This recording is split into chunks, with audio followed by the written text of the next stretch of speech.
How strongly you feel. Vote now. Are you going to pack the Make court? sure you, in fact, let people know He doesn't want you're a to answer the senator. question. I'm not going to answer the question. Why wouldn't you answer that because question? the question you want to put a lot of new Supreme Court justice, radical left. Will you shut up, man? Listen. That exchange was from the first presidential debate between Joe Biden and Donald Trump. It was stunning at the time, stunning still.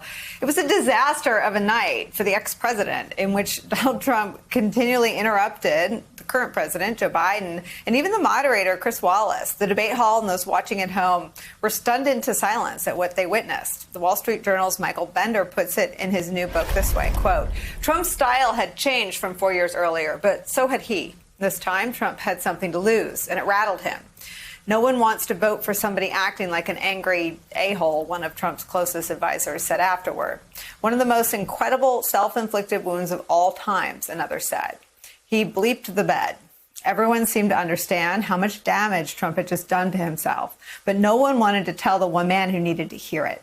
Michael Bender's new book, titled Frankly, We Did Win This Election, the inside story of how Trump lost, is out today.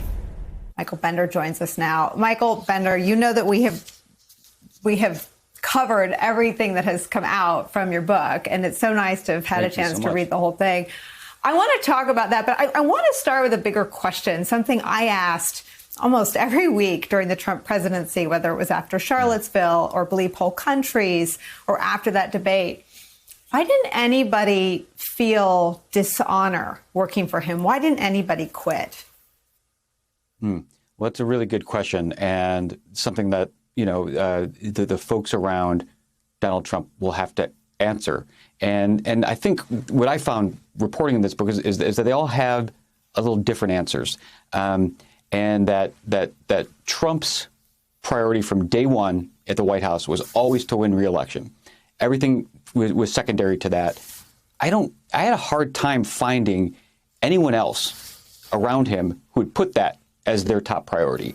You had people who wanted to pass tax bills, people who wanted to get immigration reform done, people who wanted to run the form tech committees and meet the titans of business.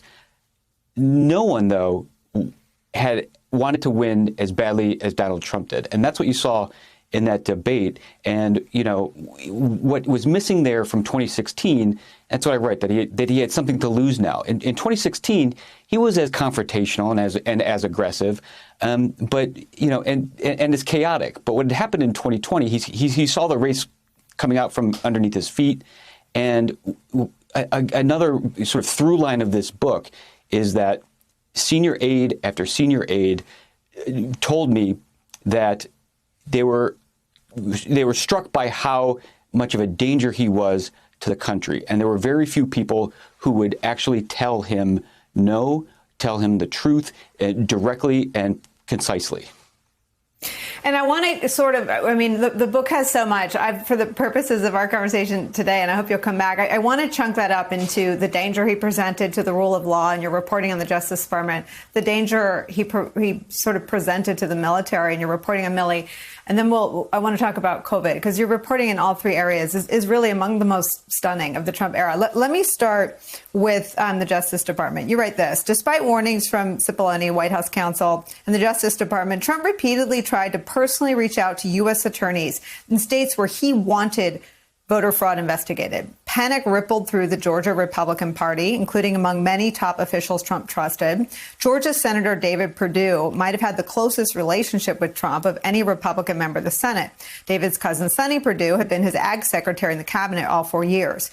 Georgia Representative Doug Collins was also among his top allies in the House. None of them could talk sense into Trump, so they started to call Jared. Once Donald put Rudy in charge, it guaranteed this was going to be a clown show. Jared said, I can't help you. So all of them knew that he was corrupting the Justice Department by seeking these investigations. We all heard the call with Raffensperger, and Meadows is on the phone. Did any of them worry that they were running afoul of the law? I know what some of those Georgia Republicans were struck by Jared's just willingness to check out at that point. Say what you will about Jared. He had some success protecting his father-in-law from distraction. I know that sounds wild, but he was one of the few people who could do it with some degree of success. But he saw the writing on the wall those last couple of months, and he told others around him in the White House that that's his father-in-law at the end of the day. And can you imagine every birthday party, every one of your son and daughter's birthday party for the rest of your life, hearing your father-in-law say, well, I'd be president again if only Jared would have, not stopped us from fighting. So he washed his hands. And one after the other of people as senior as Jared Kushner, I'm talking about Mike Pence, Ronna McDaniel, to a degree, Mark Milley, thought Trump was going to find his way out of this. They wanted to give him some space to let off steam and acknowledge the results of the election. But what happened is that created an opening for Rudy Giuliani and those folks to come in and tell Trump exactly what he wanted to hear. Did any of them worry that the insurrection would be the natural extension of Trump's refusal to concede? Did any of them say after the fact that that was a concern? No. I mean, in hindsight, it's somewhat obvious and a natural outgrowth from what Trump had been telling us, not just for 2 months, but for 5 years, right? I mean, any electoral defeat he was never going to take responsibility for. It was always going to be someone else's fault and based on fraud. The only way he could lose was to have it stolen from him. And it really was a failure of imagination in Trump world those last few weeks, those last couple of months, to realize the direction that Trump himself had been telling us all that this was headed, for 4 years. I mean, there were some people that pushed back, and we can talk about that too. But no, go ahead. Give them their due. Well, like folks like Mark Milley, right? I mean, not a lot has been said about Mark Milley so far until this book about the role he played behind the scenes, which is again just stunning that it takes the top general in the world's most powerful military to act as a guardrail here for Trump. And he was the one who was stopping what could have been some truly dangerous situations from unfolding. One of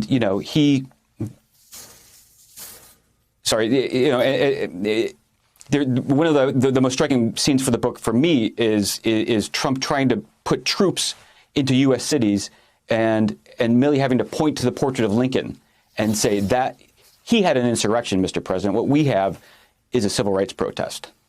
Let me read it because it does make you feel good about the role that Milley played behind the scenes. So let me read that excerpt. Vice President is from page 157. Vice President Pence suggested invoking the Insurrection Act, an obscure federal law that enabled the commander-in-chief to deploy active duty troops within U.S. borders. Milley, the nation's highest-ranking military officer, was horrified by Pence's suggestion.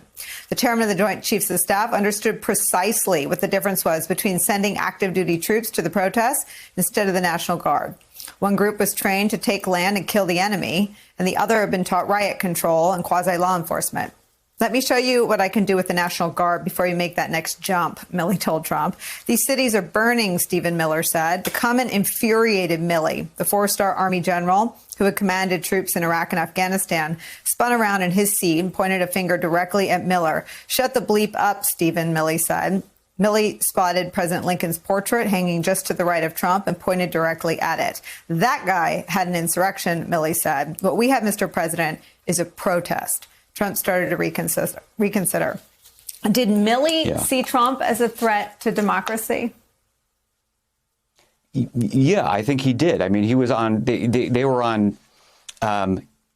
He knows the difference between the National Guard, which is trained as a quasi law enforcement unit to take care of things like protests, what was happening in cities across America, and active duty military, who are trained to kill and take land, right? Two very clear differences. So he tried to explain and pull Trump through that repeatedly, right? And Trump actually did respect Milley quite a bit. As you know, it's a non-political job.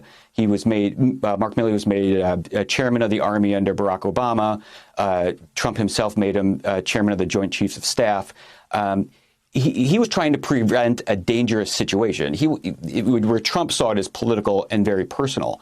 And how does he get repaid? There were others too. Mark Esper would push back quite a bit, but Milley had Trump's attention in these moments. He was a general, a highly decorated general. And had a way of speaking with Trump. You know, he's an Ivy League, very interesting character, I think. He's an Ivy League educated, but also kind of a Boston sports guy who could, mix it up a little bit with Trump. But and Milley's thanks is to get basically tricked into participating in one of the most controversial political moments in American history. It will certainly be remembered long for years and years, which is the St. John's March and Trump waving around the Bible.